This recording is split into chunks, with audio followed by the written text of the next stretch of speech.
Guys, magandang araw po sa lahat dyan. Nag-harvest po kami ng talong. Hindi ko lang nabidyohan yung pinagkuhaan kasi bundok eh. Tsaka madulas yung daanan.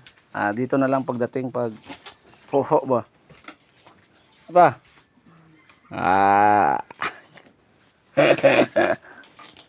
Ayan guys, oh, 3 sako po yung nadukuha namin harvest. 3 sakong talong. Grabe. Grabing pagkatalunga oh. 3 sako. Ito pangit na talong. Ayan. Ayan guys. Ano guys, tig 10 na lang ang kilo. Sino may gusto? Ayan. Kakarating na namin mag-harvest ng talong. Ayan. Kasama namin si Oscar. Oscar! Hanggang dito na lang guys. Pa-support na lang sa aming video. Bye-bye.